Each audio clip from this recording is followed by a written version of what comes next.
energy transition and, of course, food technology. And then we both agreed in this bilateral session that we had to enhance collaboration in trade, investments, in research, in particularly all areas, including halal industry. And it is, we did acknowledge the fact that it is quite unfortunate that with so much potential and such a great relationship that we have had for decades, if not for nearly a century, we're not able to take measures to enhance this sort of collaboration.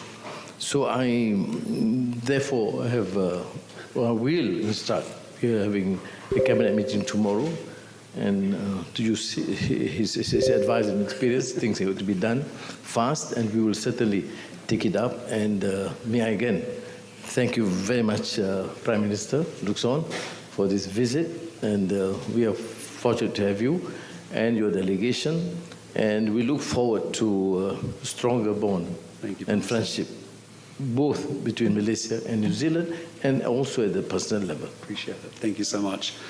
Selamat pagi, kia ora, good morning everybody, it's great to be here.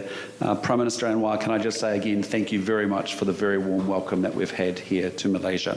I'm excited to be back in Malaysia. It's a country of extraordinary vibrancy and also incredible energy, and so it's fantastic to be here. We saw that on the weekend just past with the celebration of your Independence Day on Saturday. It looked like you had quite a celebration, as I said to you, by all my newspapers that I've flicked through last night, and I want to say congratulations to all of you on the 67th anniversary of your independence. New Zealand has been at Malaysia's side since before independence, as the Prime Minister said. We were here in the Malaya emergency, and we were here again in the Borneo confrontation, and we've been here with you ever since. And I have to say, you have been with us too. Your support meant a tremendous amount to New Zealand and to New Zealanders as we had to deal in 2019 with the aftermath and reeling from the worst terrorist attack on New Zealand soil through the Christchurch mosque attacks. And I've thanked Prime Minister Anwar today for that support, but I've also thanked him for the way that he will support us next year in your year chairing ASEAN to mark the 50th anniversary of New Zealand's partnership with ASEAN as well. Malaysia is one of our oldest friends in Asia. We have a warm and a deep relationship, but I wanted to come here in my first year in office because there is room for us to do so much more together, much more. And with our overall strategic partnership, Prime Minister Anwar and I have today agreed to inject more momentum into our collaboration. And we're expanding our defence cooperation, including by deploying one of our New Zealand Air Force new P-8 Poseidons to Butterworth to exercise together. We've agreed new cooperation and enhanced efforts on transnational crime, counter-terrorism and countering violent extremism. We've agreed to expand our trade by increasing the value of our two-way trade by 50% by 2030 and tackling the non-tariff barriers that exist between our two countries and impede the flow, particularly of our primary products both ways. We're working on e-certification and new customs cooperation to smooth flows at the border, and we've talked a lot more about what we can do to strengthen our education links and our youth exchanges so that the next generation of Kiwis and Malaysians have that same close relationship that we enjoy today. Prime Minister, I do want to acknowledge Malaysia's incredible growth story. It's an extraordinary story that your government is committed to advancing. There's much that New Zealand can learn from you. And your exceptional success attracting foreign investment is something that I look forward to and have enjoyed discussing with you today as well. That's also why we have the leaders of 17 of New Zealand's biggest businesses that have joined me on this delegation over the next 2 days. They want to support Malaysia and its success, and our two countries partner together for a better future so that we can raise prosperity for both of our peoples and both of our great countries. Our companies here are also to explore opportunities, market opportunities in this market, and Malaysia has long been a top 10 export market for New Zealand, and we feel lucky that you like our nutritious and safe products, which, as I said to the Prime Minister, are infinitely better than the Australian products, but we then decided not to have a diplomatic incident and moved on very quickly. But we've got a diverse range of businesses here today in Malaysia, and we think we can offer you so much more.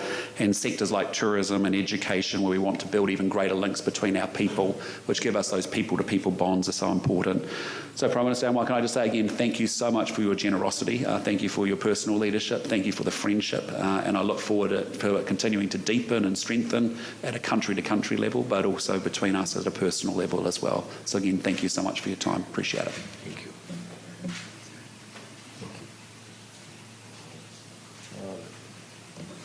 No questions? Thank you very much. Could we have the first question? Yes. Good morning. Yes. Nice to meet you. Maybe if I can ask one question each for both of you for Datuk Seri. How do you see Prime Minister Luxon visit to Malaysia to further strengthen bilateral between Malaysia and New Zealand? And for Prime Minister Luxon, how can both countries strengthen tourism ties and encourage more people-to-people exchanges post-pandemic? Right. I mean, the fact that the new Prime Minister of New Zealand chooses to visit us in his first year in office shows his personal commitment and the New Zealand's commitment to attempt to enhance relations.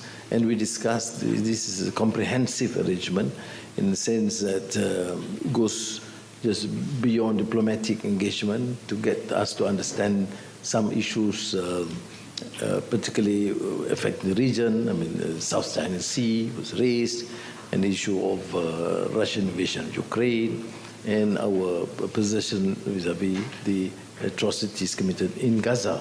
And so there's an opportunity to engage and understand.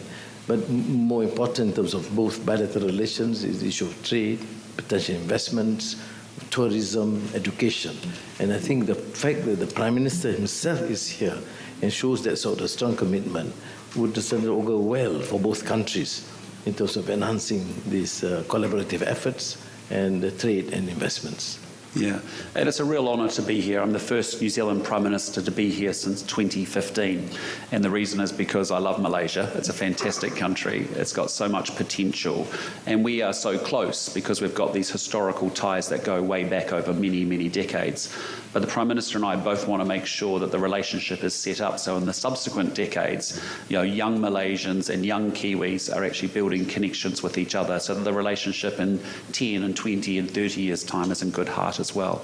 I agree with you. I think tourism and education are really the ways in which we build those initial people-to-people connections.